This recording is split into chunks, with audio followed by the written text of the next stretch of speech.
A major investigation has now uncovered leaked documents revealing an alleged Russian-backed operation coordinating disinformation campaigns across Africa and Latin America. Reporters say the group paid journalists, manipulated social media, and even drafted coup scenarios to tilt public opinion in Moscow's favor.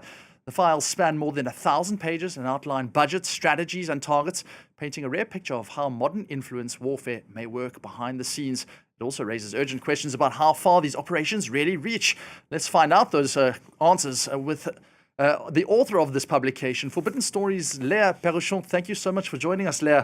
It's a massive operation that you have just uncovered here, and it's been a collaboration with several publications as well, from France, from Africa. I'm thinking of the continent. Just how deep does this propaganda campaign go? Thanks a lot for having me. Yeah, all the credit to the Continent team. The editor of the Continent, so a Pan-African media outlet, received the leak last October, and she decided to share the leak with different media partners. So there is Russian media partners, iStories and Dossier Center. There is French media partners as us, Forbidden Stories, and also All Eyes on Wagner. So we decided to dig all together on those 1,400 pages. All of those pages are in Russian, and the main goal was to see what's in there, because there is a lot of different documents, and what we can say, because, I mean, there is plenty of stories in this leak, basically. Now, at the heart of this leak is the actual propaganda network, the organization, which seems to be working with Russian intelligence, very much as like the brain, whereas Wagner is the brawn. We're talking about what is known as the company. If you can just enlighten our viewers about what the company actually does. Yeah, exactly. Just to give you a bit of a context. So at Forbidden Stories, we published an investigation a year ago about Russian influence operation in Central African Republic, as we always start with the case of a journalist who've been threatened or killed. And in that case, there was a journalist, Ephraim Yalike, who decided to tell the world what's happening in Central African Republic. And so now we see that these disinformation campaigns are not only in Central African Republic. They are in 22 or more countries in Africa. They are in Latin America, and they are done by the company. The company is a network of Russian individuals, Russian specialists of influence operation, and they were close to Prigozhin, Yevgeny Prigozhin, back then, and now we are able to say that they are working under the supervision of the Foreign Intelligence Services in Russia. That's the SVA, the Foreign Intelligence Services. So Prigozhin is no longer here. He died in a air crash. But we still have the propaganda campaign. And what your investigation has revealed is that journalists themselves and publication houses are being paid in cash, which is often untraceable money, and that is to basically spread this propaganda. Just speak to me on that point, because it is so complex and it has infiltrated so many aspects of society. So they have different kind of branch. They have the political science one and they have the mediatic one. And if we talk about mediatic one, we have a monthly report of medias or journalists who've been paid by the Russian agents on the ground. So we have in Benin, we have in Bolivia, Argentina, Chad, etc. And for each journalist or media, you have the price, like $600 per link, and you have the link of the article. So basically, we have all these financial reports that can help us to say that this is like for a month. To give you an idea, for August 2020, so you have this sheet, which is from August 2024, and they spent 340,000 euros in mediatic activities. So, I mean, this is their report. We don't know the reality. This is super important. Like, we have to nuance it to balance it, because this is what they say. Mm-hmm. Now our work will be to go deeper. This is what we're going to do in the next following days and weeks, to go deeper to see if the media has really received all this money.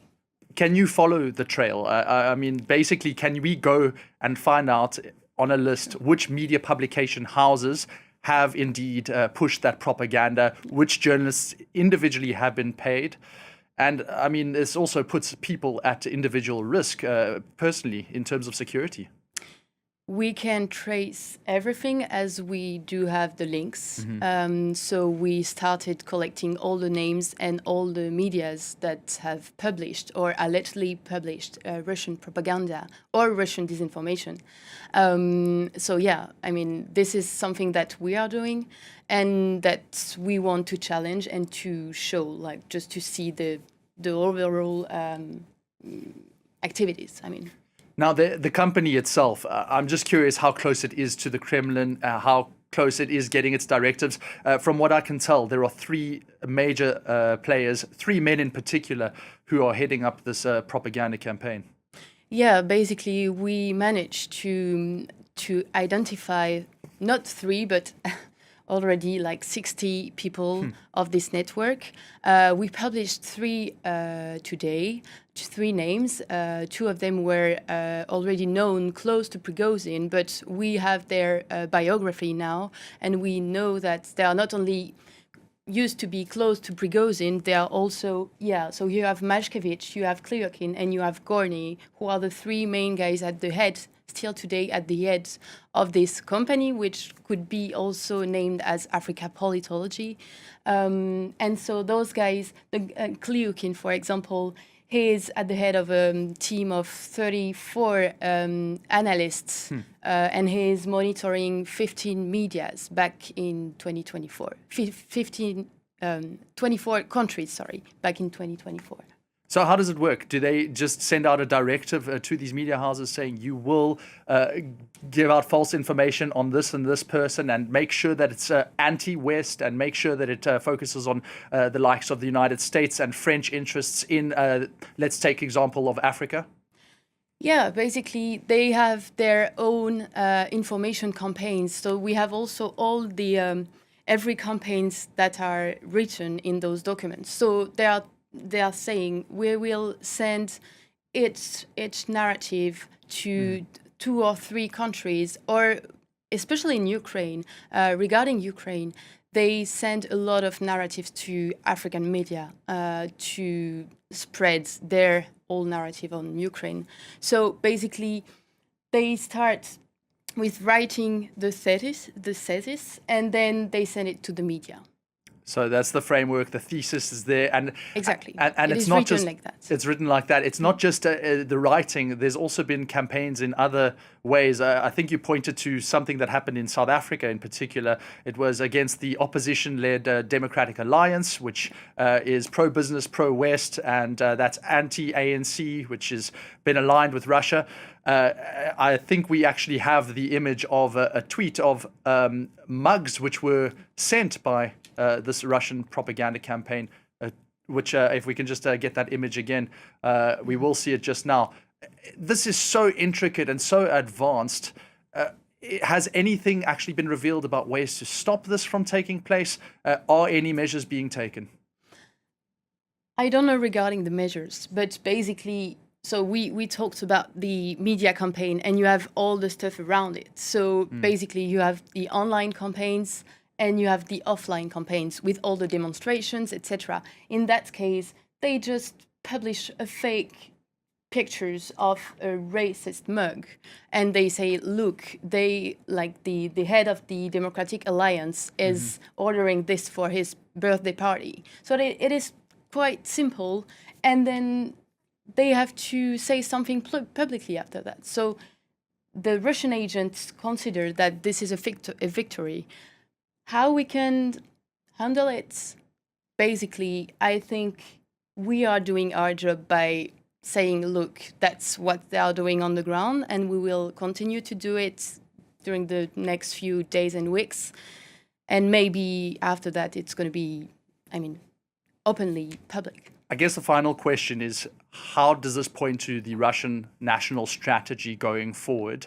And what risk does it pose to the West if this kind of propaganda campaign works? basically one of the main aim that we've seen in the document is to go to Africa and to try to push back all the Western policies, companies, Western people close to countries in Africa. So I think they are trying to push their Moscow's interest in Africa, in Latin America, Moscow's company economic. And yeah, I mean, let's see in the future.